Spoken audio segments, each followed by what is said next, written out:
Good morning student.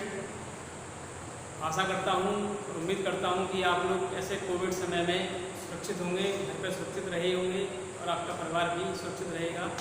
और ईश्वर से प्रार्थना करता हूँ कि ऐसी समस्याएं जल्दी से संसार से चली जाएं और हम सब आप लोग मिलकर एक कक्ष में आराम से पढ़ें। चूँकि ये कोरोना का काल है और हमें अपनी कक्षाएँ भी सुचारू रूप से चालू रखनी है, जिससे कि आपका बीच में कोई परेशानी ना हो, तो हमने ये सिस्टम चालू किया है। हमारी उम्मीद है कि हम इसको बेहतर तरीके से आपको समझाने की कोशिश करेंगे और आप इसको समझेंगे। क्योंकि हमारा टॉपिक प्लांट ब्रीडिंग का विषय सब्जेक्ट है, इसका नाम है क्रोफिजियोलॉजी, यानी कि पादप शरीर विज्ञान। इसमें हमें पढ़ना है कि भाई किस तरह से पौधों का जो शरीर है किस प्रकार वृद्धि करता है, उसके शरीर के अंदर होने वाली जो बायोकेमिकल प्रोसेस है वह किस प्रकार से चलती रहती है।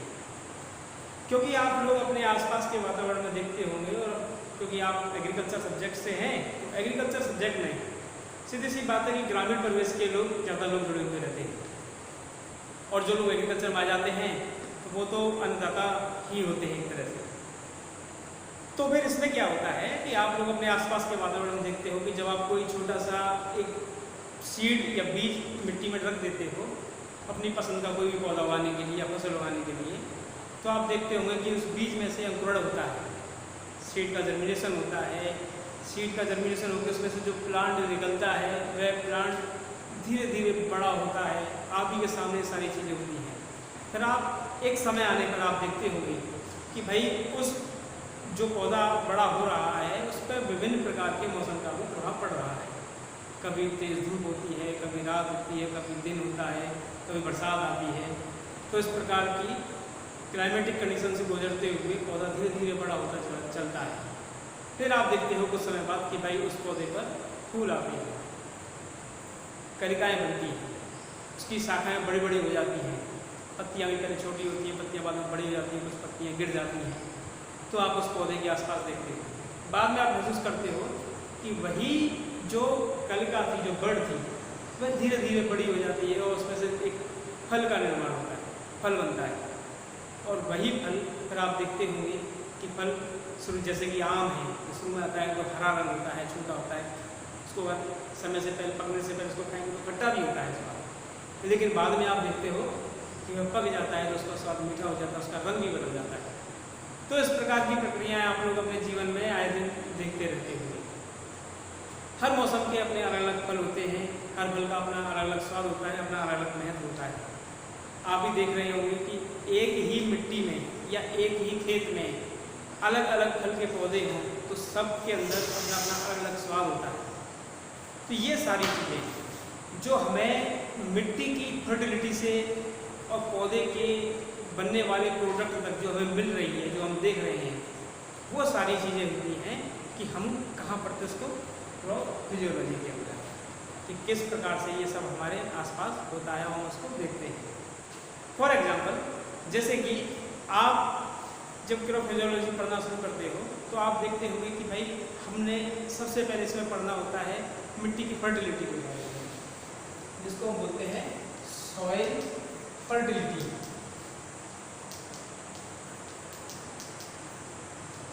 मिट्टी की फर्टिलिटी का मतलब होता है कि वह सॉइल कितनी फर्टाइल है, कितनी उपजाऊ है, उस मिट्टी के अंदर पोषक तत्वों की जो कंसंट्रेशन है, जो संख्या है, वो कितनी बेहतर है।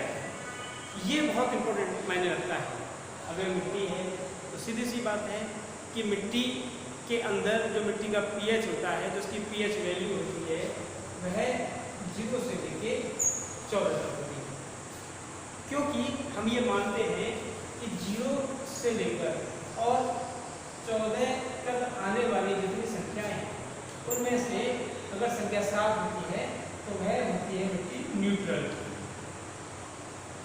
और जो मिट्टी न्यूट्रल होती है वो दासीन होती है।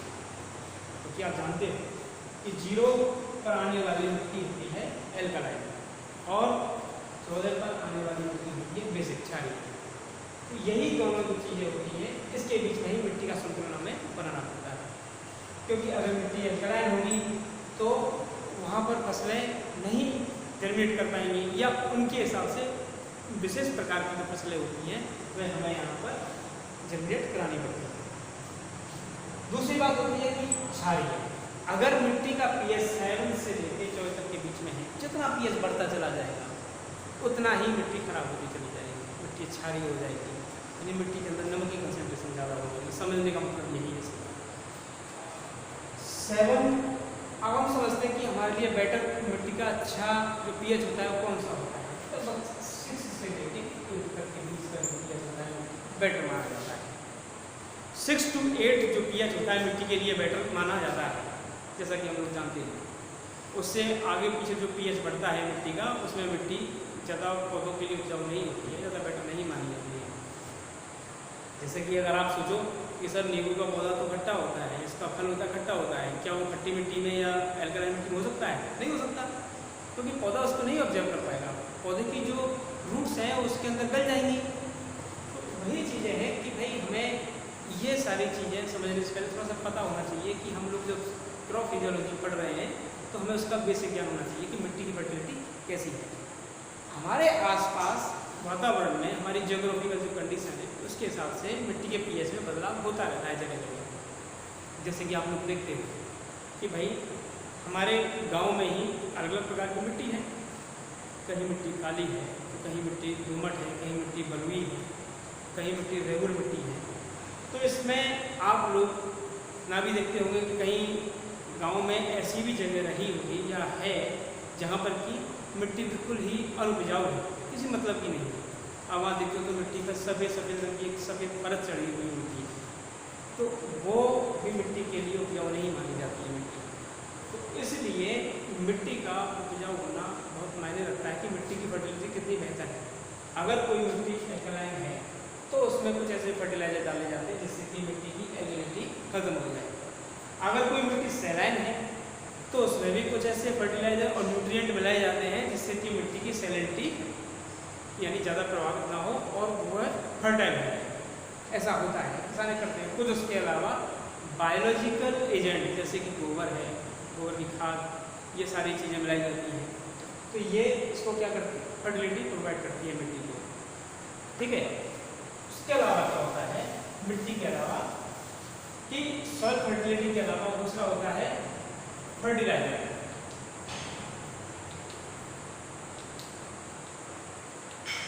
फर्टिलाइजर में इंपॉर्टेंस रखता है बायो फर्टिलाइजर।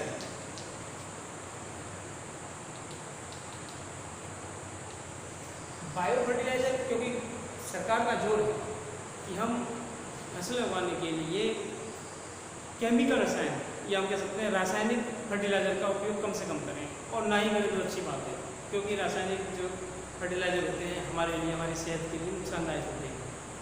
अगर ऐसे रासायनिक तत्व पौधों के अंदर जाएंगे तो वो नुकसान करेंगे, क्योंकि वो पौधों के द्वारा हमारे अंदर आएंगे। जैसे कि आप लोग देखते होंगे जितने भी बड़े बड़े शहर हैं, चाहे वो दिल्ली हुआ, आगरा हुआ या वाराणसी हुआ, इतने बड़े बड़े शहर हैं, तो वो बड़े बड़े शहर बड़ी बड़ी नदियों के किनारे बसे हुए हैं। उन शहरों में होने वाला इंडस्ट्रियल जो वेस्ट होता है या जो डोमेस्टिक वेस्ट होता है या अदर जो वेस्ट होता है, केमिकल वेस्ट या जो कुछ भी है, तो वह सभी नालियों के द्वारा नदियों में बह के चला जाता है, और उन्हीं शहरों के पास में नदियों के किनारे पर बड़े स्तर पर सब्जियों की या अन्य दूसरी खेती की जाती है, जो कि बहुत नुकसानदायक होती है। वही डोमेस्टिक वेस्ट या इंडस्ट्रियल वेस्ट, चाहे वो केमिकल हुआ, चाहे वो फिजिकल पार्ट हुआ या कोई पार्टिकल मॉलिक्यूल्स हुए, जो वही नालियों के द्वारा जब नदियों किनारे पर जाते हैं तो क्या होता है कि वही पौधों के द्वारा एब्जॉर्ब कर लिए जाते हैं। तो उसमें बहुत सारे कार्सिनोजेनिक जो मटेरियल है या पार्टिकल्स हैं कार्सिनोजेनिक, तो वो पार्टिकल्स आके नुकसान करते हैं, नदियों को प्रभावित करते हैं, उन पौधों को प्रभावित करते हैं। हाँ बच्चों, तो सबसे बड़ी बात है कि जो बायो फर्टिलाइजर होता है वह हमारे नुकसानदायक कम होता है। अभी जो केमिकल फर्टिलाइजर के बारे में बताया था, तो हमें डायरेक्टली हमारी सेल्स को या हमारे शरीर के अंदर के सिस्टम को, हमारे नर्वस सिस्टम को या हमारे बायोलॉजिकल सिस्टम को ही हमारे क्या करता है, प्रभावित करता है, जिससे कि हमें बहुत सारी शारीरिक घटनाओं से गुजरना पड़ता है। तो दूसरा जो है बायो फर्टिलाइजर, ये बेस्ट तरीका है जिससे कि हमारी जो फसलें हैं वह भी स्वस्थ रहेंगी और हम भी स्वस्थ रहेंगे उन्हें खाकर, उनसे बनने वाले प्रोडक्ट खाकर हम भी स्वस्थ रहेंगे। बायो फर्टिलाइजर का मतलब होता है ऐसे ऑर्गेनिक सब्सटेंस जिनका प्रयोग हम खाद बनाने के लिए करते हैं। बायोलॉजिकल बायो फर्टिलाइजर जैसे गोबर का खाद होगा, पेड़ पौधों की सड़ी या गली हुई जो पत्तियाँ हैं उनको तैयार करके बनाया गया है, या केंचुए का खाद है, या हम कह सकते हैं कि जैसे चमगादड़ की बीट हुई, ये सारी चीज़ें का प्रयोग हम खाद के रूप में करते हैं। बायो फर्टिलाइजर होते हैं, उनका होने वाला जो खाद है फायदा करता है पेड़ पौधों के लिए भी हमारे लिए। इससे पेड़ पौधों के अंदर जब उनकी वृद्धि होती है, ग्रोथ होती है, तो वह ग्रोथ उनके अंदर बायोलॉजिकल जिसकी प्रोसेस है, बायोकेमिकल प्रोसेस, तो वही बायोकेमिकल प्रोसेस इससे ज़्यादा प्रभावित नहीं होती है। वह बायो फर्टिलाइजर पौधों की बायोकेमिकल प्रोसेस को रेगुलेट करता है, लगातार उसको बनाए रखता है, जिससे कि पौधा स्वस्थ रहता है और ग्रोथ भी उसकी बेटर होती है, उससे बनने वाले प्रोडक्ट भी हमारे लिए बेटर होते हैं। क्योंकि आप जानते हो कि ये आपने भी देखा है अपने सराउंडिंग में कि हमारे यहाँ जो खेत हैं उनमें अगर हम केमिकल फर्टिलाइजर डालते ही उसको हम खेती करते हैं तो वो खेत कब तक उपजाऊ होता है, कुछ समय बाद उसकी फर्टिलिटी लॉस हो जाती है। तो सबसे अच्छा तरीका ये होता है कि भाई हमें अपने खेत की या ज़मीन की फर्टिलिटी लॉस नहीं करनी है, तो हम उसमें समय समय पर गोबर का खाद, केंचुए का खाद या उसमें जो चमगादड़ बीट होती है वो हम उसमें डालते हैं, जिससे उनकी फर्टिलिटी मेंटेन रहती है। तीसरा होता है कि जमीन के अंदर न्यूट्रिएंट होते हैं,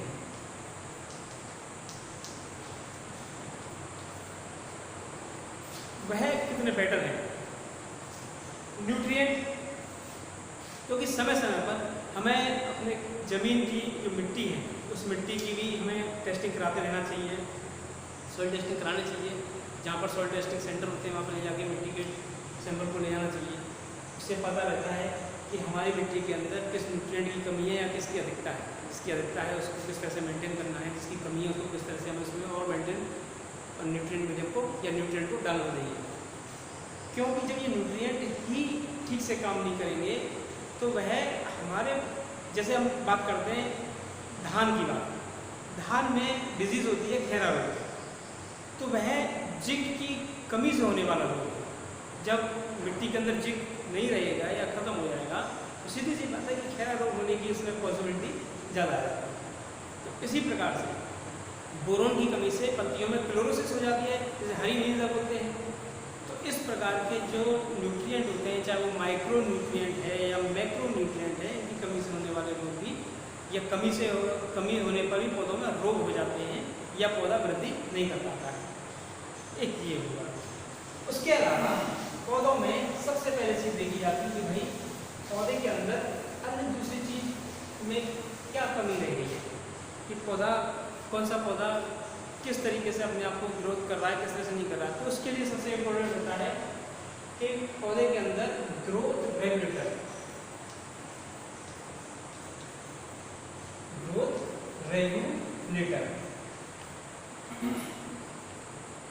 जिसको हम बोल सकते हैं plant hormones. Plant hormone,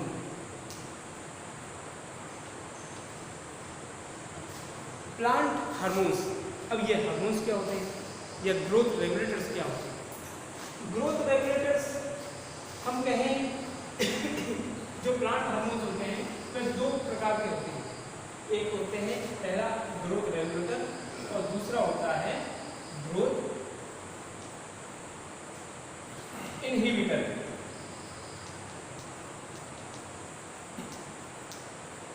growth regulator वह केमिकली सिंथेसाइज, चाहे वो पौधे के द्वारा हो या आर्टिफिशियली हो, जो पौधों को वृद्धि देते हो,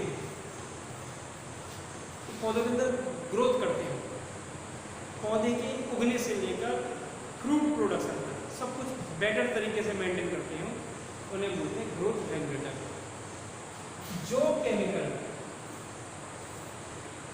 पौधों की ग्रोथ को डायरेक्टली और इनडायरेक्टली प्रभावित करते हैं या उनकी वृद्धि के पौधे के उगने से लेकर और फ्रूट प्रोडक्शन तक पौधे में समस्याएं उत्पन्न करते हैं, पौधों को बीमार कर देते हैं या पौधों को पैदा होने नहीं देते या सीड को खत्म कर देते हैं, उन्हें हम बोलते हैं ग्रोथ इनहिबिटर। ठीक है, जैसे आपने सुना होगा एजेंट ऑरेंज, एजेंट ऑरेंज,